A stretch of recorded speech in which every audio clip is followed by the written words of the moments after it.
Hey, what's going on, my beautiful people? This is your certified life and relationship coach, Coach Court.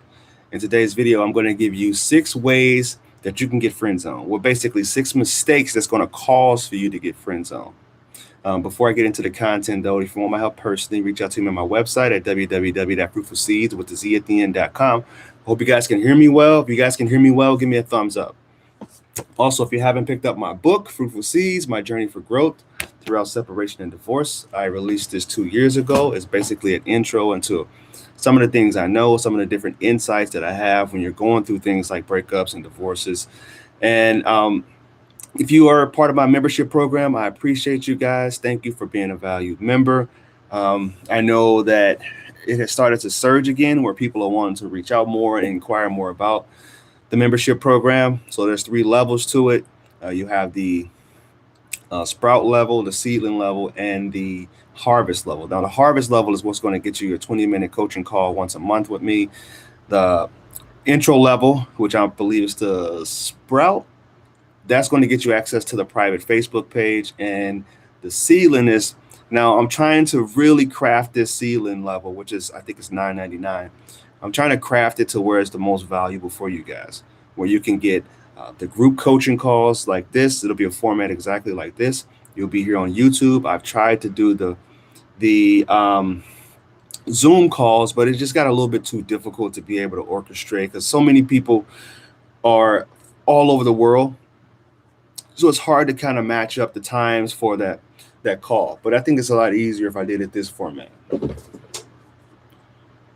All right, so right now I have the subscribers only mode turned on. So the only way that you can talk to me right now is if you're a subscriber of the channel. And if you're not, then you're just going to have to wait for the replay or write something down in the comment section. Whatever comment that you have, just go ahead and put that in the comment section below, the YouTube language.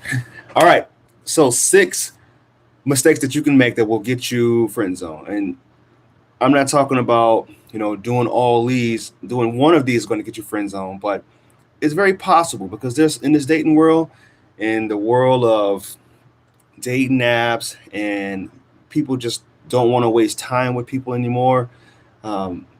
Just one of these mistakes could get you friend zone. All right. The very first one is if you're sorry, I just saw something pop up. My bad. The very first one is if you're being too flattering. If you go on the dates with somebody, and I'm talking about the beginning of the relationship, the courtship stage. If you're being overly flattering during the courtship stage, when you're trying to get a person to trust you and show them your high level of interest in them, the more that you give them compliments and the more that you are trying to boost them up when they haven't done anything to really earn the boosting up that you're giving them, it shows that you're being a little too needy and you're being insecure. It shows insecurities. And I'm going to get to that later on. Those are going to be further down the line. But it shows that you're insecure. Let me take a sip of my coffee here and slow myself down. All right? Pace myself. If you guys are in here, I appreciate you guys. Thumbs up. It's a little hot in this room. My office is in a green room, so it can get kind of spicy in here. So nothing wrong with being friends. Absolutely, Glenn. It's good to be friends with you. All right, so recap. The first one is too much flattery. So if you're trying to get this person to lower their guards and show them just how much you are interested in them, if they tell you on the first date, yeah, I'm a teacher, and then the second day you're talking about, oh yeah, you're such a good teacher, or if they tell you that they have kids and you're flattering them and saying, hey, you're such a good mom, they're going to start to scratch their head and think, all right, this person doesn't know if I could be a terrible mom. What it's showing me is this person is trying to be overly pleasing, and that is a turnoff. The second mistake that you can make is inconsistency. So if you promise that you're going to show up, or you're going to call somebody back, or you're going to text somebody back, you need to stay consistent with that. Because like I said before, in the world of dating apps, people don't have time to sit around and wait and see what you're up to and if you're actually going to show a little bit more interest in what you're showing. So the people that are consistent, it's almost like when you're applying for a job, or you're applying for rent or something, when you're trying to get an apartment. they're just going to push your application down the line. If you're not consistent, they're going to look at the other people who are showing up and being consistent, and they're going to pursue them instead of you. So if you're somebody that's um, struggling with some things in the past, like some old relationship habits, and even if you're coming out of a relationship, I start to see this more and more too.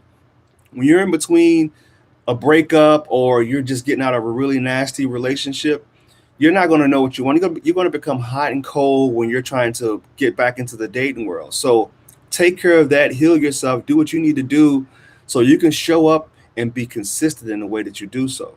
All right. Hey, Paris. Number 3, being too open. Now, what I mean about being too open is talking about all of your issues in the past. If you go on a date with somebody and you give them your last 10-year history, there's nothing else to you. You're no longer a book. You're no longer someone that they see as mysterious and enchanting, if you will. They're going to see you as somebody that's old news, because here's the thing with attraction, it takes mystery. You need to slowly peel the layers of the onion off in order to keep that person interested in you. I've done this myself. Big mistake. I learned from experience on this one, especially when you're going through something like a divorce, you're going through something like a really nasty split from somebody, and you go on these dates and you're telling them everything about what went on, how this person did you wrong and how you made that mistake. They're going to say, yeah, well, let's not do this again. Thank you for telling me everything about your life. You're no longer somebody that I want to be in a relationship with. Because also, if you are too open like that, now this is also a sign of narcissism. Because narcissism, I'm not going to get too deep into it. All right, I'm going to bear with me. People who are narcissists, they're never to blame. So they're always talking about what their ex did and how the ex of the ex did this and they didn't take any accountability for themselves. So when you start to do that and show up that way, anybody that's a candidate to be in a relationship with you, they're going to start to wonder, all right, is this how this person going to think about me and talk about me once we decide not to be together anymore? Because how you treat this person, how you treat your ex is going to be a good indication of, especially if you didn't grow in between a relationship, how you treat and talk about your ex is going to be a good indication to them exactly how you're going to talk about them when things fall apart, because they're never to blame.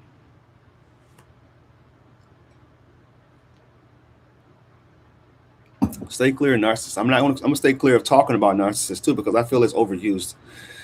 But sometimes I have to let people know, hey, I know all the words, I just don't use them.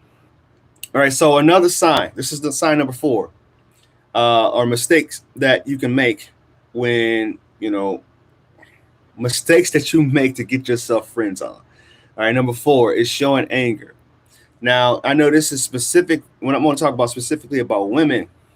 If you are a woman, and I want you guys to comment below. If you feel this is accurate, let me know. If you feel I'm off base, let me know too.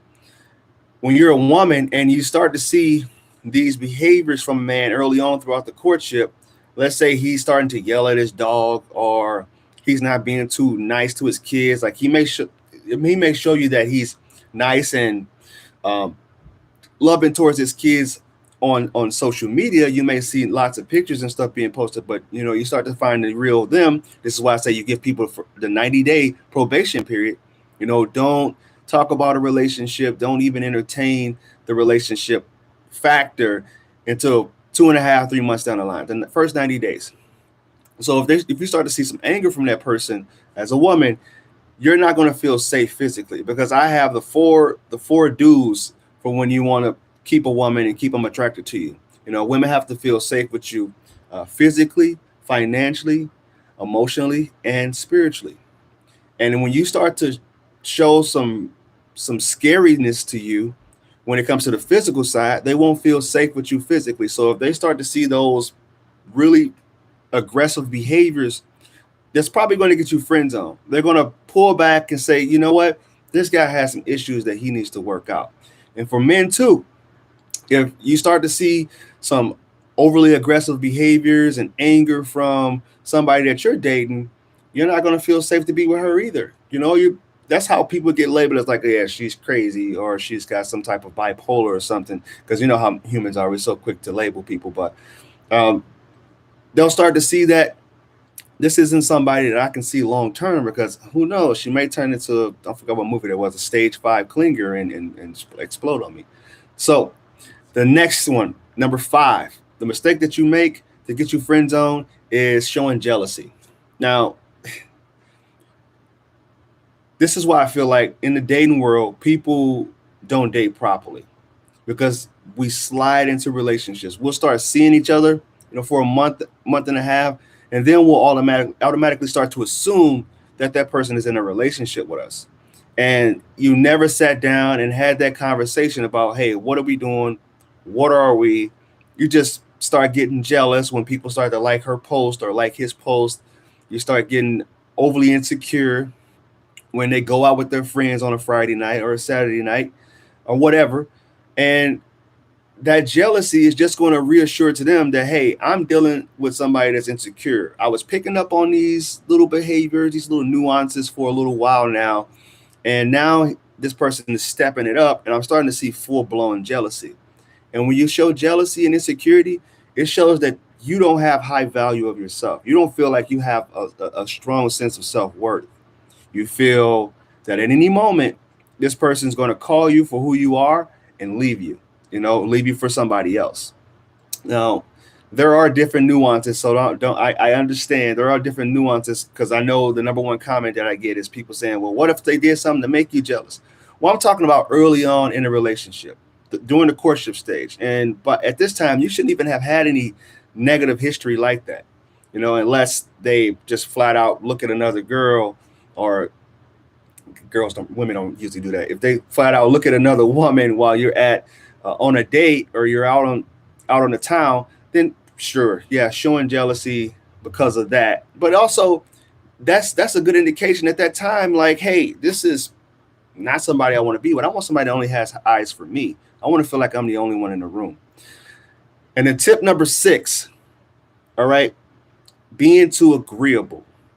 No one wants to be with a yes man. And if I go the opposite way, for women, I guess men do kind of like someone who's soft and gentle and in their feminine essence, but that's not necessarily being too agreeable. Being agreeable means not being able to state your boundaries, not being able to set your boundaries and keep them.